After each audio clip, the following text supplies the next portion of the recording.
like hunting, fishing, and the great outdoors, then come along today with Dave Embry in search of the world's greatest outdoor adventures. You'll go all over the world, from Alaska to South America, Canada to Mexico, in search of the most elusive and dangerous game in the world. This is Dave Embry's Adventures in the Wild. Hi, I'm Dave Embry. Welcome to another Adventures in the Wild Outdoor Series video. Today I've got my good friend with me, Jim Daugherty of Tulsa, Oklahoma, and Jim Daugherty Archery. We're going to tell you a little bit about some of the archery strategies on how to hunt the wild turkey. Jim's been an old turkey hunter for years. Long time. Been running around with one of them sticks and string in your hand for a number of years, too. Yeah, too many now. can't remember how long. Yeah. Jim, you've written a lot of articles, a lot of magazines. I've followed you throughout the years quite a bit, so you know what you're talking about when it comes to bow hunting equipment. And I know by seeing all your turkey feathers across the wall up here that you've chased a few of them old gobblers. We really chase them. It's usually a second place race, but we chase them, yeah. It's a lot of fun. It is. What do you think in archery different from, say, shotgunning for turkey? I know you like to do both of them. Mm-hmm. What's the biggest difference whenever we get into using our bow to go out after a turkey versus using our shotgun? Well, the big difference is the fact that you've got to move so much more to get your bow into play. Up until that point, I think everything's exactly the same. And then all the problems you got to go through pulling this bow and arrow back, you know, and the turkey's going to see you. I mean, that's the hard part. And so lots of times you just wind up a perfect setup, a perfect morning, everything's going your way, and the turkey's in there. You think, okay, he's got his head behind that tree, or you know, he's gone into full strut, and you know, I got to pull back, and boom! Oh wow, yeah. So there you are. But running shots not too good. It's pretty tough. Yeah, it's pretty tough. But plus, really, so you got the range limitations as any other thing. Yeah, but you know, the range situation is pretty much the same as it is with a shotgun. I mean, you try and limit your shots with a shotgun inside of 30 yards, and with a bow, it's really the same thing. You know, I mean, and probably you know, most turkeys with a bow or gun are shot, you know, probably that 20-yard range. And the hard part is getting set up right to where you can draw and get the shot off without the turkey seeing you. And the best way to do that is to, you know, use a decoy or maybe two guys so you can hunt in a team deal and maybe get the turkey to come by one guy going the decoy that's actually calling, because they get your location so pinpointed where the other guy, the guy that's going to shoot, has really got maybe that little extra little edge. So maybe he can set up behind you and call, and you can be up in front trying to actually ambush the turkey on the way. That's about the best way. Yeah, it really is. That sort of eliminates a lot of times, too, the problem of the turkey not really coming all the way into the collar, right? If he's going to hang back a little ways, even though he might be hanging back from the collar 50, 75 yards, maybe you're sitting 20 yards from him at that point. It helps a lot. And, you know, that strategy is... it's real applicable to any type of calling thing when you're bow hunting. Elk hunting's the same way, coyote hunting, you know, because we do a lot of coyote calling, and the coyote comes in fast. Well, he's coming right to that sound. I mean, they've got that figured out, just exactly where it is. And then all of a sudden, you know, some idiot jumps up and he's trying to pull his bow back, and they say, no, run away. So, yeah, it works good using a team deal. We're going to go out in the field in just a few minutes and show a little bit about how to set up for a turkey, the difference, because I guess that motion that you're saying is probably the biggest difference, the biggest problem. It's the hard part. You know, there's a few ways to get around it. For instance, when you're hunting with a shotgun and you run to a good spot, you find a spot to set up, and you're sitting right down on your rear end, you know, with your back up against the tree.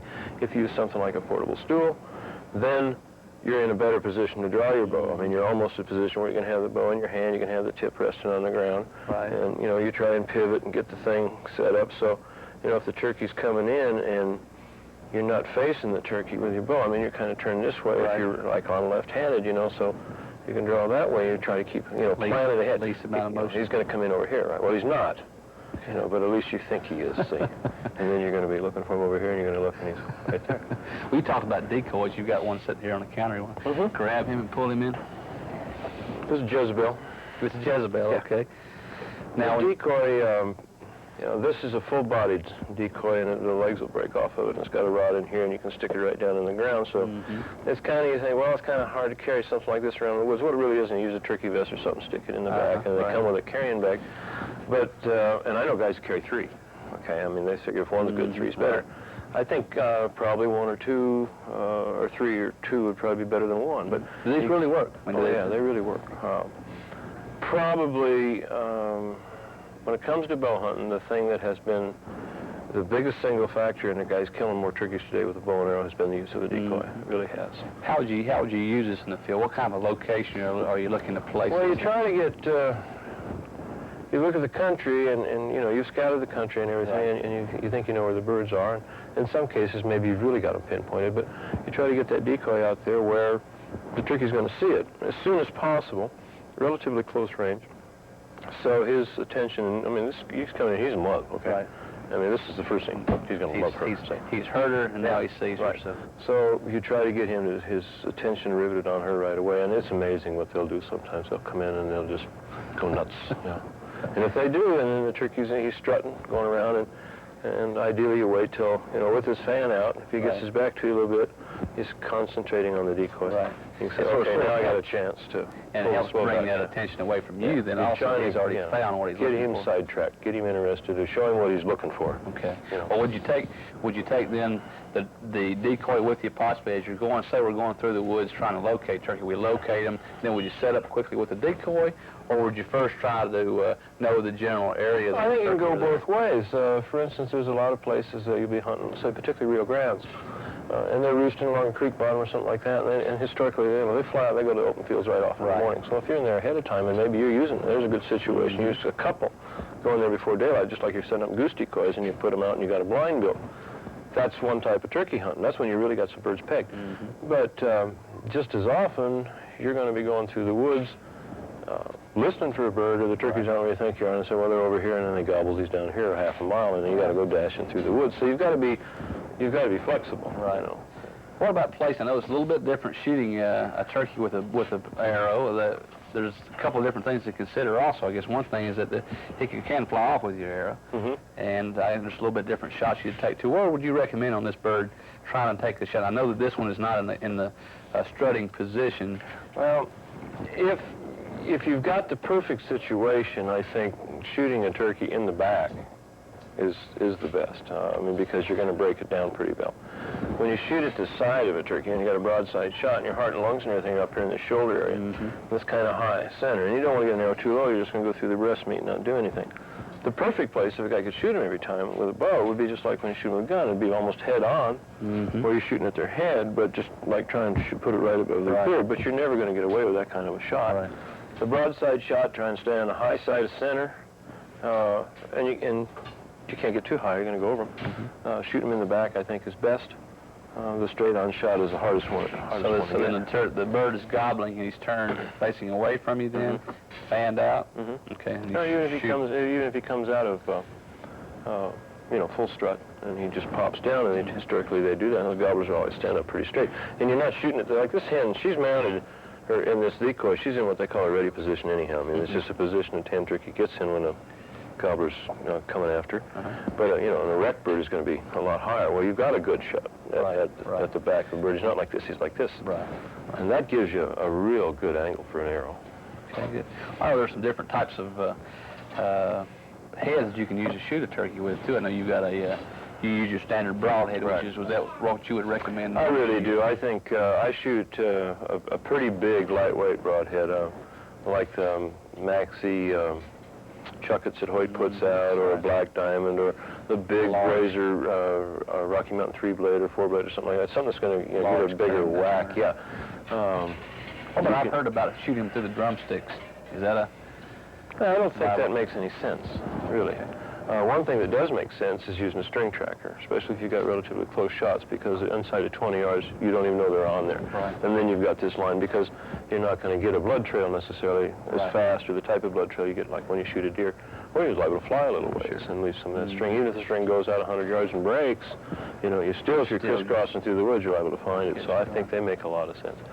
You know, there's been some articles recently about guys that are thinking about shooting with blunts, shooting at their heads with blunts. And, that's tough. I mean, it's just you're asking an awfully lot of a really accurate situation. But shooting at their head and neck, which you do with a shotgun, is the ideal situation. Now, there's a head called a snarrow. Heavy-duty wire goes cloverly through this point. These come in a couple of different sizes.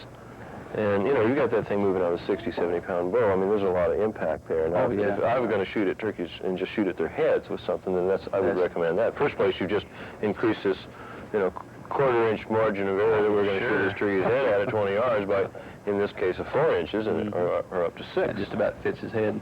Head perfectly. Yeah, but even if you just, you know, if the thing comes through there and it just kind of clips him or something like that, it'd be, you know, it'd be enough to put him down on the ground. Right. Yeah. And the 6-inch one is probably pretty good. That's good. Let's go out there to the field and let's show a little bit about how to set up properly Okay, for turkey. sure. Since that motion is the most important thing. Yeah, it really is. We'll show how to get set up. All right. Sit down over here, Jim, and talk a little bit about how to locate these birds and how to call them in. And out there on the ground. Oh, instead of the ticks. The bucket. These buckets are handy. All right, this is great weather to be talking about turkeys anyway. Well, any good time to talk about turkeys is any time you can talk about them. I talk about them all year long. A little warm today, though. Well, it is. Yeah. Tell me a little bit about how, before we can go out and set up on a turkey, how is the best way to first locate a turkey? If you were a beginning turkey hunter, had no idea other than you knew an area to go turkey hunting, maybe a wildlife management area in your state, The first thing I would do would be to get out and cover as much ground as I could on the back roads, the logging roads, something like that, and I'd look for turkey tracks. Turkeys are going to follow roads just like people do, and they'll take a lot of times they'll take the easiest course of travel. Usually along those roads where they've been, in clear cuts or something like that, there's grass and feed, usually water. Okay. You're looking for the same signs, you're looking for feed and water too, which is like any other But I'm animal. really looking for tracks because when I find tracks, I can tell what kind they are. Okay, you can tell a gobbler track from a hen track just really by the size. While you found an area, now you know there's a bunch of turkeys, you've seen a lot of tracks in there. And it's 2 or 3 days before the season opens. You've done your scouting and you're pretty much ready. You're going to try to find a roost? Or? I'm going to try and find a roost area, but I'm not necessarily going to go in there and try and call those birds up. Okay. I think if you got a place, so if you go down to Texas or something like that where there's just thousands and thousands of turkeys, you know, you can go in there and play with them a little bit, but a lot of times, especially on public lands, you got birds that, you know, there's other guys that are hunting them. The birds are pretty sharp, okay? They don't stand a lot of pressure before they get, those little gobblers get smart. You know, sometimes you maybe give them more brains than they're entitled to because he's just a bird and his brain's about the size of a BB. But I think they all got the minds of a rocket scientist. So, you know, I mean, I give them a lot of credit. Yeah, I give them a lot of credit. I do real well, for instance, with this little gobble call. It's just a little rubber diaphragm thing to shake. Oh, yeah, that's a good call. Give that a couple whacks, and boy, there's some gobblers out there, and it's just getting started. I mean, he's liable to come right back and say, okay, fine, he likes it in this area, and they go away. Owl calls, there's a lot of different owl calls. This is perhaps one of the simplest versions, just like one of the little whistles you kind of made as a kid, but it's got a great big sound chamber here, so the sound gets down pretty good. Oh, yeah. It's not, it's probably not real authentic if you listen to the guys that are really good with a barred owl call, but the results are the same. The bird hears that and he gobbles, and there's just a lot of times when you can hit a turkey with an owl call and they'll just come right back. What other kind of calls? Once you, we usually, they used to locate the birds. We locate them, we're going to go out and get into position. Once you're into position, you set up, you think you're going to intercept the turkey. What kind of a call are you going to go back with, and what type of a call are you going to use?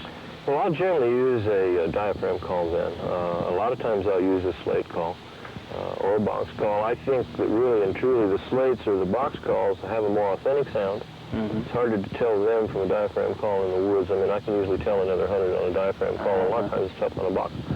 Well, we'll go ahead and try to find a place here in the edge of the woods here, and you can show us a little bit about how you set up, importance of getting ready and into position. Okay, yeah, there's a couple tricks, particularly if you're hunting. What I really wanted to show you, okay, is using this bucket.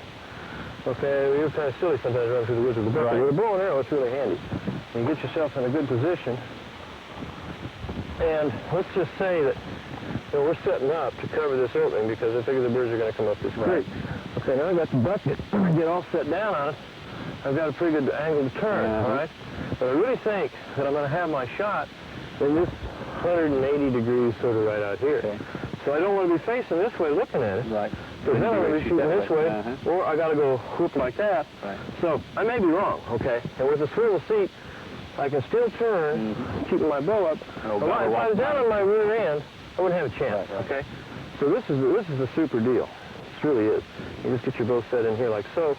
Okay, turkey's going to come in. I think he's going to come right there. I'm going to shoot him right there. Okay. So when I get set up. Get your bow all knocked up and ready? Yeah, oh yeah. Next thing I do is I get my, for instance, get my release, okay? I always carry a turkey vest. It's got all these neat pockets for all the stuff to carry. If you can find it. You know. Like my wife's purse. See, yeah. So she can find some of it. Okay, so this is just all set. I got a knocking point underneath that, and it's all right here. I'm cocked. I'm ready to go. Well, thanks, Jim, for all the good hints on bow hunting for turkeys. Well, let's go on out now into the turkey woods as my good friend Herb Hill and I scout the hills trying to locate and bag a lovesick old gobbler. Here, Herb, see how this? Looks like quite a few tracks around, Dave. Jim, call in through there and see if they'll answer.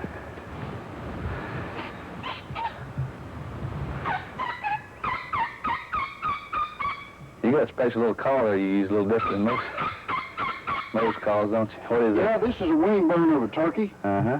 It's the front part of the wing bone, you know, up on the ulna. Uh-huh. And you just cut it off, and then Bevel roll it it out. down a little bit, and then you can see I've chewed the heck out of it being out in the woods. Then you just use your lips like you would blowing a bugle horn, you know, calling in dogs. Huh. Sounds good.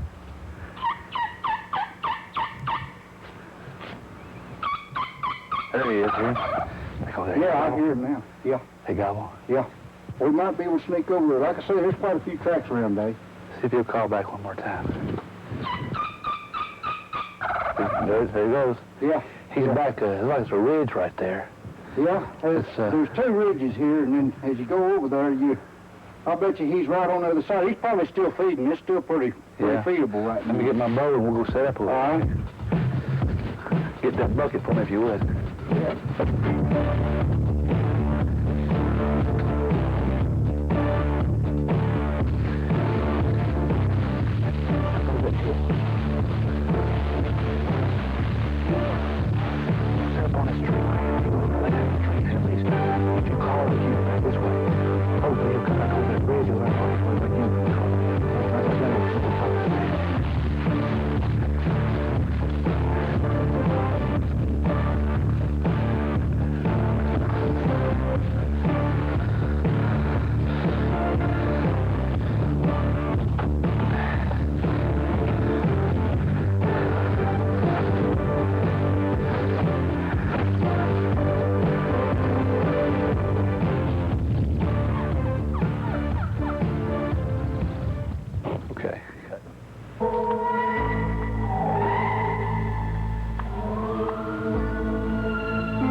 Behind something so I can draw. There he's behind all those thick trees now.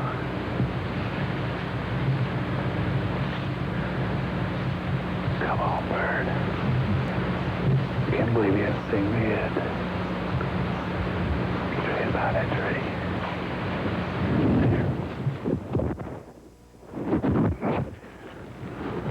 There. Okay.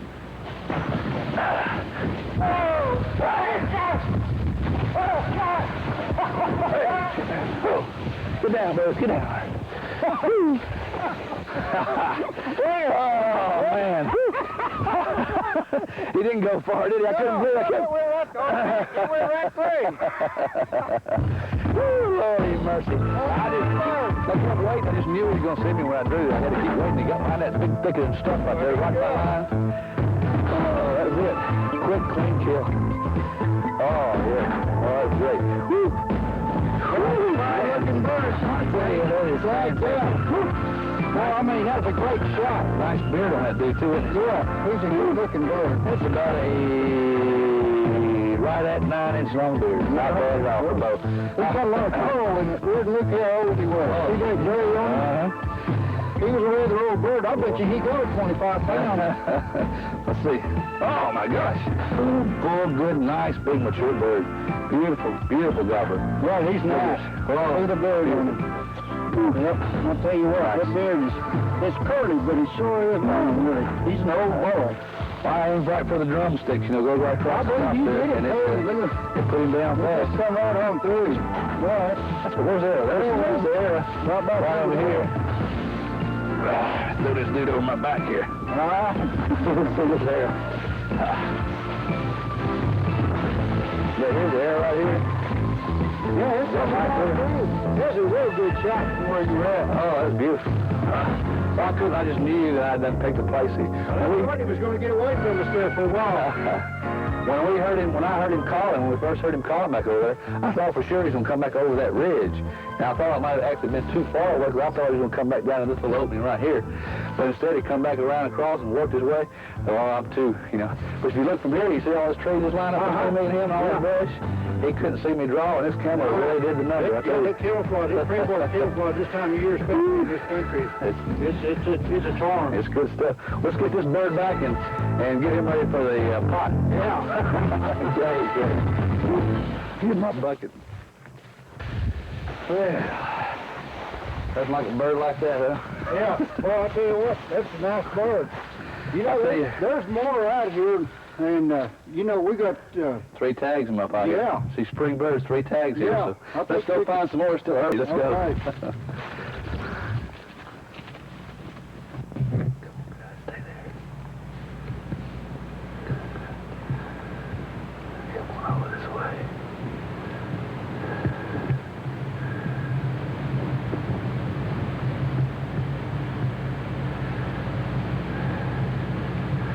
I can take him right there.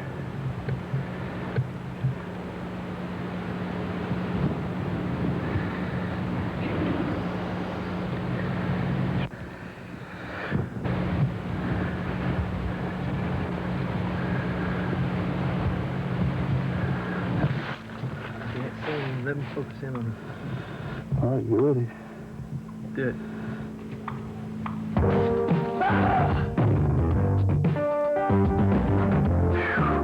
God. Can't win them all. Missing by about 2 inches, but... I thought you had him. I think you saw it coming or something. I don't know. That's what bow hunting's all about. Let's wait the other one.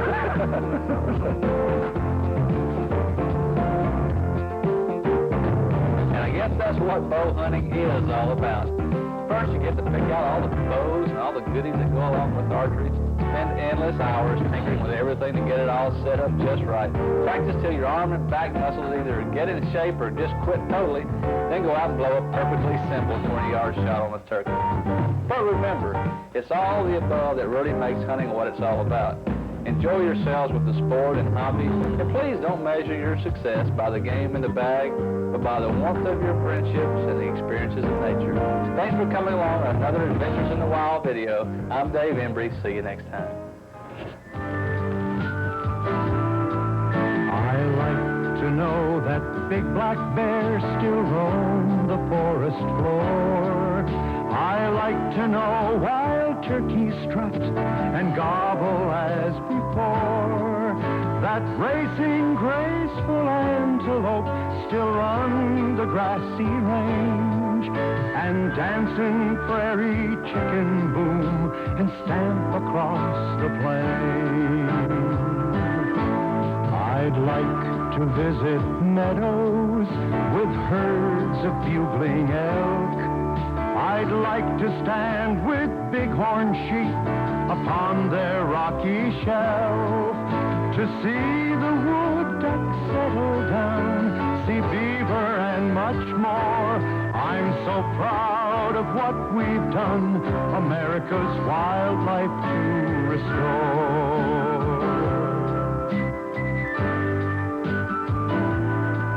I want to teach my children how the natural world abounds, with cooing, gobbling, booming. Let them hear the many sounds. Somehow I've got to teach them that the music of the wild still echoes in the scheme of life for woman, man, and child. I like to think of wildlife as time goes racing by, when days fly off like leaves are tossed and blown against the sky. The deep and secret rhythm of creatures who abide in the forest, river, desert, across this continent so wide. Yes, the deep and secret rhythm of the wildlife that still roam in mountains